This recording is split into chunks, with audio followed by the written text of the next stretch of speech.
I'm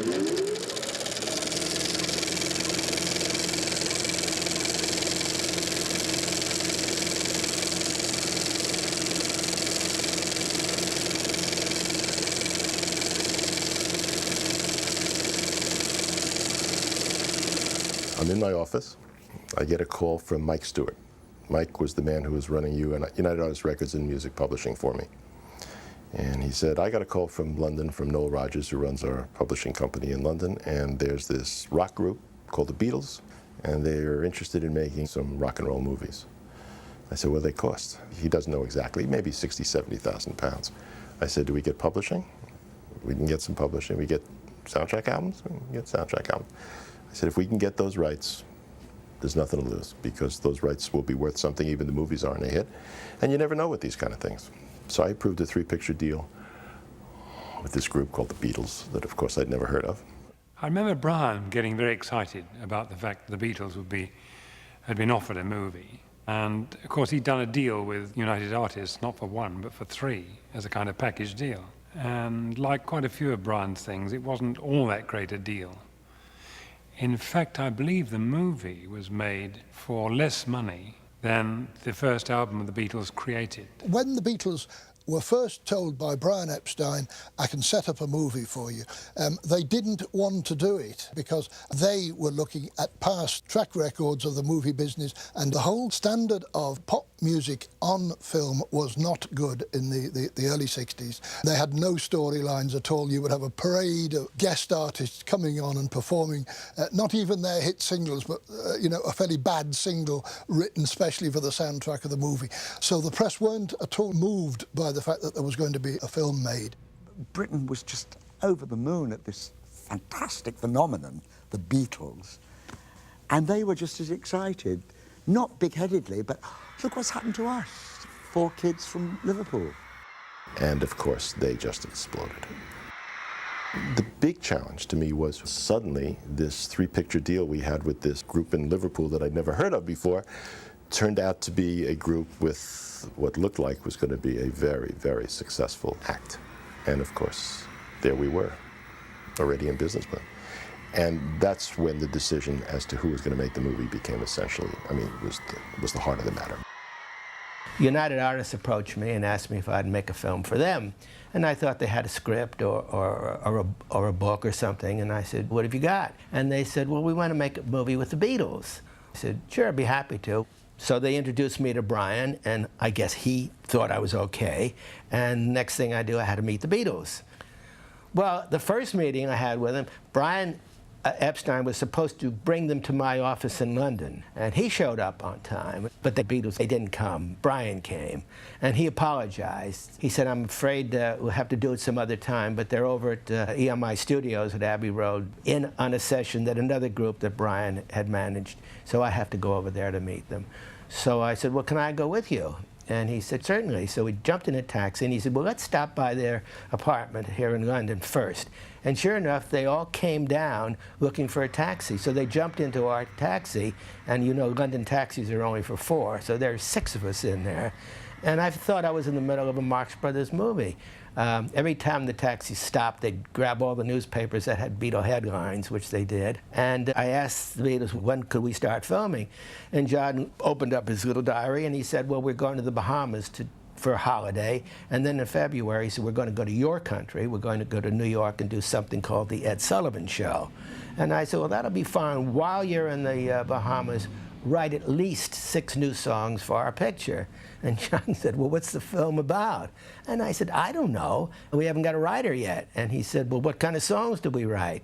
And I said, Beatles songs. I don't know, 2 up-tempo, 2 ballads. I don't know, write 6 new Beatles songs. And John said, you have a director in mind?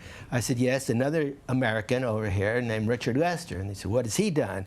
And I said, well, he's done some very good television stuff with the Goons. Now, the Goons were an English comedy group that predated the Monty Python group. And Dick had directed their television, and I knew that the Beatles were Goon fans. So when I said Dick Lester, they said, well, get him. And that's how it all started. I knew Dick through his work with Spike Milligan and Peter Sellers and the Goons, which, of course, because I made all their records. And Dick Lester was an unconventional type of director. He'd grown up in the world of advertising films and shortcuts and all sorts of things. And that kind of led to A Hard Day's Night. So I was quite expecting an unusual kind of movie. And I was glad he was on board, because I certainly didn't want another summer holiday. I went to Dick and I said, okay, I want you to make the Beatles movie.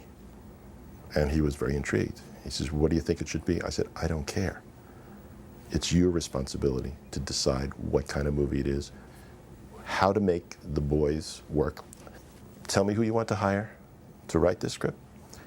Come back with it, and whatever you do, I'm sure we're going to want to go. So the entire creative input as to what this movie should be and how to maximize the talents of this extraordinary group of young men came from Dick Lester, Alan Owen, and Walter Shenson. I think the Beatles were more interested in not being like the other films than I was, because I don't think I had seen that many of them. I did know deep down inside me that I wanted it to be as natural an experience for them as possible. We were allowed to do it if it cost under £200,000. We were to shoot in March, and we had to be in the cinemas in the beginning of July. I met them in October, the Beatles, in October '63. I proposed a writer from Liverpool. They accepted me because I was a poor piano player, and therefore they at least felt that I would understand where an 8-bar phrase should be and how I could cut round it. They accepted Alan Owen as the writer because he seemed to be able to produce a sound that they could manage to do. And as they say pathetically, the rest is history. I saw an outline. I don't remember seeing a script. Can you imagine what a script of Hard Day's Night would have looked like? I mean, it would have been 14 pages long and a lot of stage directions. It didn't make any difference. I trusted Dick. He was finding his way. He was dealing with the boys. There was going to be an album. God be with you. Then Walter Shenson, Alan Owen, and I went to Paris to the George V, where they were doing one of their first concerts in Paris, and watched them in their hotel rooms, in their cars, backstage, doing interviews. And in essence, the film wrote itself. This is the first weekend I got to know them, and this was the first put down I got. It was wonderful, because I arrived at the hotel in Grafton Street, went upstairs, and I was parched. I really needed a beer very badly. So I said to Paul, Paul, is there any chance of a beer? And he said, oh, you want a beer, do you? Hey, Alan Owen wants a beer. And Ringo said, oh, does he want a beer? And George said, hey, well, you would, wouldn't he? And so and so. And then he picked up the phone and he said, excuse me, room service, could you send, what sort of a beer do you want, Alan? And I said, a Phoenix. All right. Could you send up a Phoenix beer, please? And 4 large scotches and 4 cokes. And that was, from that moment on, I knew I was in for put-downs. I remember John saying of Alan Owen, who was a Welshman who wrote about Ireland and came from Liverpool, the trouble with you is you're just a professional Liverpudlian. And Alan said, well, it's better than being an amateur one, John. I wouldn't take any credit away from Alan. I thought the script, the first one I read, I thought was brilliant, much too long and much too scripted. But it was great. I don't know another writer that could have been as perceptive as that in the short time allowed. They did a certain amount of ad-libbing, maybe 5 or 10%, but I've got Alan's script, and all the ad-libs that you think are ad-libs were written by him. And then from then on, it was just the madness of getting ready to shoot, because they then went over to do the Ed Sullivan Show, and their personalities and their success took a fairly big leap forward in terms of the world's awareness. So that by the time we started, our biggest problems in filming were the tactical ones of how can we not let people know where we're going to be filming. I think it was the day where they're starting at Paddington Station. I heard they were starting each day at a different place, and I got on the train, and of course lots of kids start screaming. It's just hysteria, you know. You can't imagine what it's like. And I remember they were so happy. They're having such a good time, and it was so raw and so fresh. That's what I was missing with all these other things I've seen before, and it was great. It was fantastic. I've a good mind to thump you, Shake. Hey, if you're going to have a Barney, can I hold your coat? He started it. I did not, you did. On the first morning, we were sitting at tables in the restaurant car in the train, and I was sitting opposite George doing a crossword or something as usual, and the train stopped. And down below there was what had been the bed of a stream, but it had dried out, and both sides of it were thick bulrushes for about 20 feet. And some kids had obviously been running along, trampling them down. And George just said very quietly to nobody in particular, "Oh, look, there's Moses." And I started to laugh, and I thought, I think I'm going to gig out with these fellas because they all had great senses of humour. The old fella said that could he have these pictures, and Norm said no, and all I said was, well, why not be big about it? And? Your grandfather pointed out that Shake was always being taller than me just to spite me. I knew it, he started it. Hey, Paulie, would you ever sign one of them for us? Come, Ed, Shake. When we finished the first day's shooting on the train, they had been dropped off in a field outside of London. The train came back into the Marylebone station. And out of nowhere, again, children were starting to run towards the train.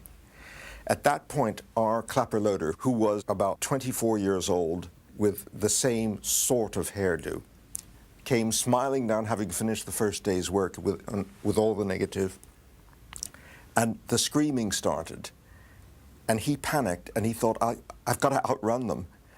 And he started to run, and he was carrying 8 or 9 tins of film, and they caught up with him, and the film got dropped, and we lost half the first day's shooting negative. It was lying around under the tracks, and he ran for his life. Our philosophy was, we chose the filmmakers we wanted to be in business with. We approved the scripts, we approved the budgets. They had final cut as long as the film stayed within the budget and followed the script which we approved. We approved the cast, etc. I had no idea what was going on, other than the fact that Dick was making the film. The word was kind of, wow, this is a strange little movie. And